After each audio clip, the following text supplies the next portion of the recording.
ಇನ್ನು ಕೆಂಪೇಗೌಡ ಏರ್ಪೋರ್ಟ್ನಲ್ಲಿ ಕೋಟಿ ಮೌಲ್ಯದ ಚಿನ್ನಾಭರಣ ಕಳ್ಳತನ ಆಗಿದೆ ಅನ್ನುವಂತ ಮಾಹಿತಿ ಈಗ ಲಭ್ಯ ಆಗ್ತಾ ಇರೋದು. ಲಗೇಜ್ ಬ್ಯಾಗ್ನಲ್ಲಿಟ್ಟಿದ್ದಂಥ ಚಿನ್ನ ಮತ್ತು ವಜ್ರಾಭರಣಗಳನ್ನು ಕಳ್ಳತನ ಮಾಡಲಾಗಿದೆ. ಏರ್ಪೋರ್ಟ್ ಸಿಬ್ಬಂದಿಯೇ ಕಳ್ಳತನ ಮಾಡಿದ್ದಾರೆ ಅನ್ನುವಂತ ಅನುಮಾನ. ಚಿನ್ನವನ್ನ ಕಸ್ಟಮ್ ಅಧಿಕಾರಿಗಳಿಗೆ ತೋರಿಸಿ ಬ್ಯಾಗ್ಗೆ ಟ್ಯಾಗ್ ಮಾಡಿದ್ರು. ಆದರೆ ಬ್ಯಾಗಲ್ಲಿಟ್ಟಿದ್ದಂಥ ಚಿನ್ನಾಭರಣ ಮಾಯ ಆಗಿದೆ. ಬೆಂಗಳೂರಿನಿಂದ ದುಬೈ ಮೂಲಕ ಅಮೆರಿಕಾಗೆ ತೆರಳಿದ್ದಂಥ ಮಹಿಳೆಯ ಬ್ಯಾಗ್ನಲ್ಲಿ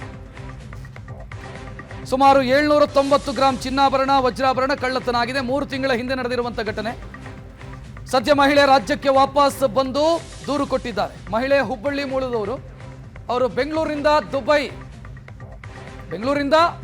ಅಮೆರಿಕಾಗೆ ಹೋಗಿದ್ರು ವಯಾ ದುಬೈ.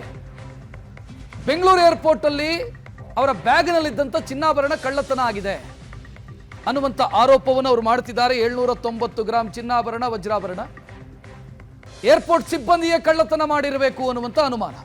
ಎಫ್ಐಆರ್ ಕೂಡ ದಾಖಲಾಗಿದೆ.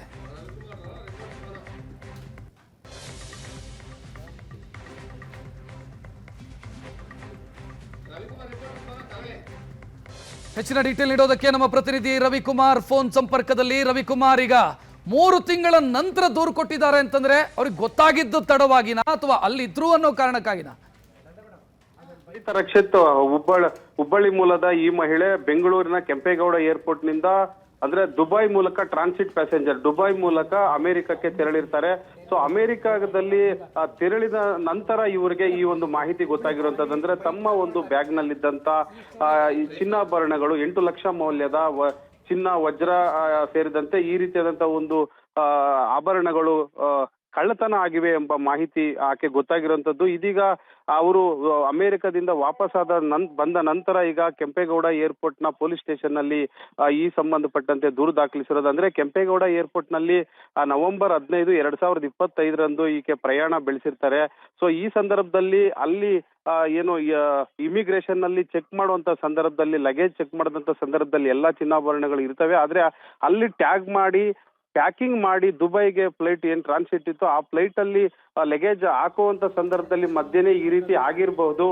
ಸೊ ಪ್ಯಾಕಿಂಗ್ ಮಾಡಿದಂತ ಒಂದು ಅದು ಯಾವುದೇ ಓಪನ್ ಆಗಿರ್ಲಿಲ್ಲ. ಆದ್ರೆ ಅದಕ್ಕಿಂತ ಮುಂಚೆ ಕೆಂಪೇಗೌಡ ಏರ್ಪೋರ್ಟ್ ನ ಸಿಬ್ಬಂದಿಯ ಈ ರೀತಿ ಒಂದು ಕಳ್ಳತನ ಆಗಿರುವ ಒಂದು ಶಂಕೆ ವ್ಯಕ್ತಪಡಿಸಿದ್ರು. ರವಿಕುಮಾರ್, ಈಗ ಬೆಂಗಳೂರು ಏರ್ಪೋರ್ಟ್ ಸಿಬ್ಬಂದಿ ಅಂತ ಯಾಕೆ ಇವರಿಗೆ ಅನುಮಾನ? ದುಬೈ ಅವರು ಆಗಿರ್ಬೋದು, ಅಮೆರಿಕದಲ್ಲೂ ಆಗಿರ್ಬೋದು, ಬೆಂಗಳೂರು ಅವ್ರ ಮೇಲೇನೆ ಯಾಕೆ ಅನುಮಾನ?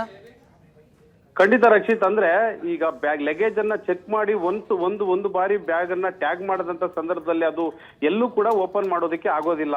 ಈ ಒಂದು ಆಕಾಶ್ ಏರ್ಲೈನ್ಸ್ ಮೂಲಕ ಅವರು ದುಬೈಗೆ ತೆರಳಿರ್ತಾರೆ. ದುಬೈಯಿಂದ ಬೇರೆ ವಿಮಾನದ ಮೂಲಕ ಅಂದ್ರೆ ಕೆಂಪೇಗೌಡ ಏರ್ಪೋರ್ಟ್ ನಲ್ಲಿ ಟ್ಯಾಗ್ ಪ್ಯಾಕಿಂಗ್ ಮಾಡೋದು, ಟ್ಯಾಗ್ ಕಟ್ಟುವಂತ ಒಂದು ಪ್ರೊಸೀಜರ್ ಏನಿದೆ ಅದಾದ ನಂತರ ಎಲ್ಲೂ ಕೂಡ ಅದನ್ನ ಬಿಚ್ಚಿಲ್ಲ. ಹೀಗಾಗಿ ಕೆಂಪೇಗೌಡ ಏರ್ಪೋರ್ಟ್ ನಲ್ಲೇ ಒಂದು ಸಿಬ್ಬಂದಿ ಏನಾದ್ರೂ ಈ ರೀತಿ ಕಳ್ತನ ಮಾಡಿರೋ ಶಂಕೆಯನ್ನ ವ್ಯಕ್ತಪಡಿಸಿರುವಂತದ್ದು.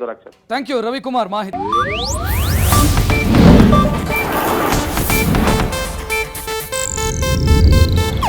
ಇದು ಏಷ್ಯಾನೆಟ್ ನ್ಯೂಸ್ ನೆಟ್ವರ್ಕ್ ಪ್ರಸ್ತುತಿ.